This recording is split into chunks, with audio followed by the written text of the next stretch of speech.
El arte del Renacimiento tuvo su origen en Italia, donde la arquitectura, escultura y pintura iniciaron ya en el siglo XV la búsqueda de un arte nuevo.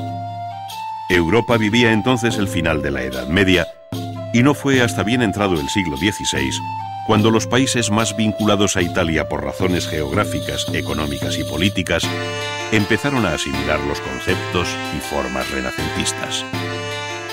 Es esta una etapa coyuntural en la que viven y conviven dos lenguajes artísticos diferentes, el gótico tardío y el renacentista, cuya mezcla y proporción dan al siglo XVI un horizonte estético de muy distinto perfil.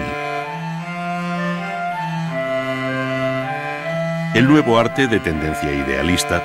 no fue sino la expresión plástica de un fenómeno más amplio y profundo que se conoce bajo el nombre de humanismo. Este, sobre una base racionalista, abandonó el dogmatismo escolástico propio de la Edad Media, alumbrando un nuevo universo donde el optimismo generado por el conocimiento se vio ampliamente recompensado por una serie de descubrimientos que van desde la imprenta hasta la redondez de la Tierra. El humanismo impulsó la ciencia moderna, afectando a la sociedad toda, a la política, a la religión, a la literatura, al comercio, al derecho, a las artes, en suma, a la concepción general del hombre, que como en la antigüedad clásica se erigió de nuevo en medida de todas las cosas.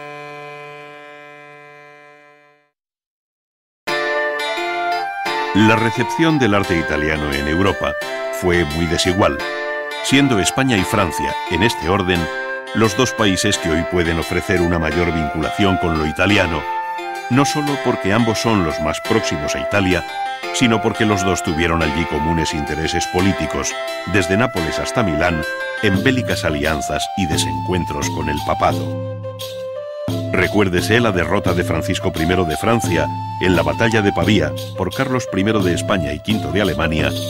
así como el posterior saqueo de Roma por el emperador en 1527, fecha esta que tuvo una marcada repercusión en la génesis y difusión del arte romano dentro y fuera de Italia.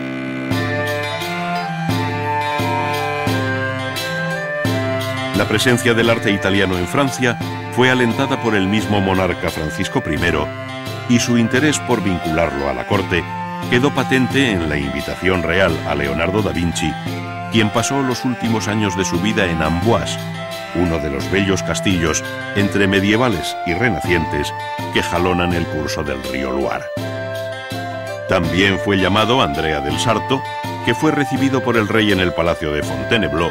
por donde igualmente pasarían otros pintores italianos como Rosso y Primaticcio, que dejaron allí una notable obra decorativa. En estos châteaux, verdaderos palacios en medio de una generosa naturaleza, se llegó a crear bajo Francisco I un peculiar estilo que, sin dejar de ser francés, daba entrada a formas y modos de origen italiano en una festiva y atrayente mezcla. Más grave resulta el planteamiento del Palacio Real del Louvre, en París, cuyo inacabado proyecto de Lescot sirvió de referencia a las sucesivas ampliaciones hasta su definitiva terminación en el siglo XVII. Su fachada, animada por una elegante superposición de órdenes clásicos a la italiana, es de un refinamiento extremo, a cuyo efecto contribuyeron eficazmente los excelentes relieves de Jean Goujon, uno de los maestros más sobresalientes de la escultura renacentista en Francia.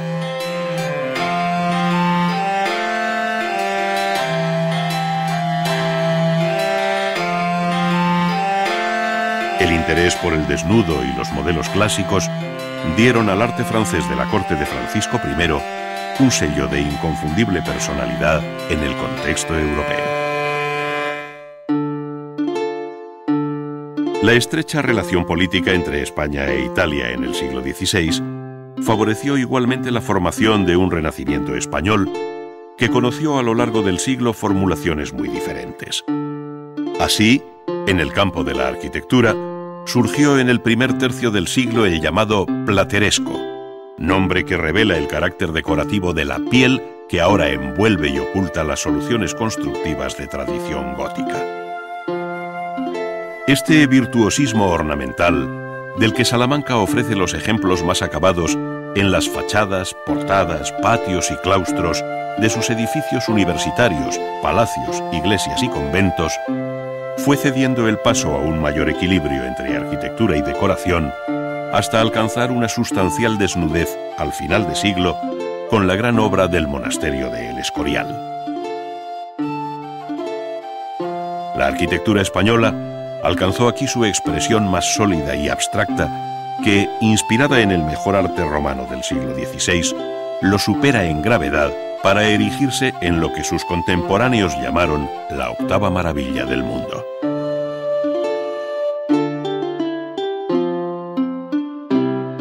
Aquella centuria fue especialmente fecunda para la historia y el arte español, a la sombra de los reyes católicos, del emperador Carlos V y de Felipe II. Fue sin duda el siglo de oro de la arquitectura,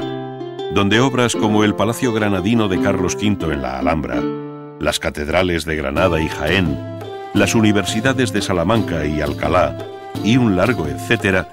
enlazarían con la nueva arquitectura que nace en las Antillas o en México, al otro lado del Atlántico.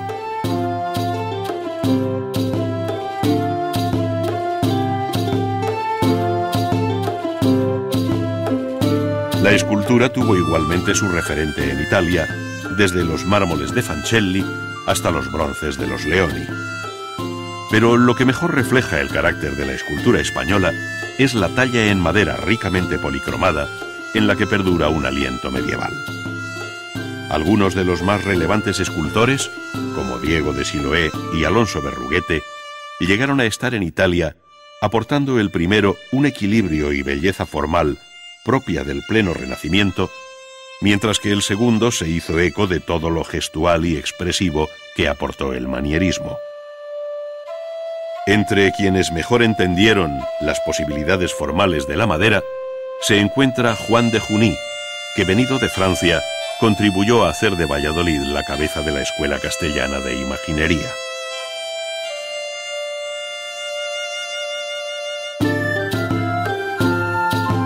Al mismo tiempo, y en el campo de la pintura, los modelos italianizantes en la línea de Leonardo y Rafael fueron reemplazando a los tipos y composiciones góticas, especialmente evidentes en la escuela valenciana, llegando a surgir maestros con fuerte personalidad propia como Morales el Divino, de muy difícil filiación estética. No obstante, la figura de proyección universal de este siglo fue sin duda Doménicos Theotokópulos, conocido como el Greco, que, nacido en la isla de Creta y formado en Italia, entre Venecia y Roma, fijó su residencia definitiva en España. De su taller en Toledo salieron obras de un extraordinario interés dentro del más acusado manierismo, donde las formas, el color y la luz revelan un genio excepcional con el que se cierra el Renacimiento español.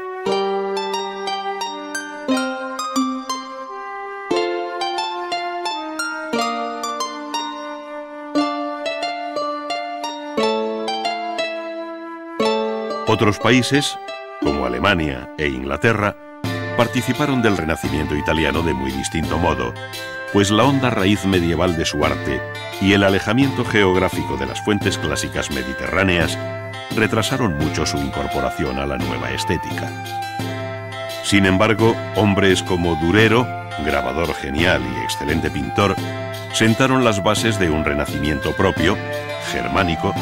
donde el realismo expresionista se amalgama con un cierto ideal de belleza de pozo italiano. A estas cuestiones de índole estética deben unirse otras de carácter político y religioso, que explicarían mejor aún el sentido de las pinturas de Grünewald, Holbein o Cranach en tierras donde germinó la semilla protestante.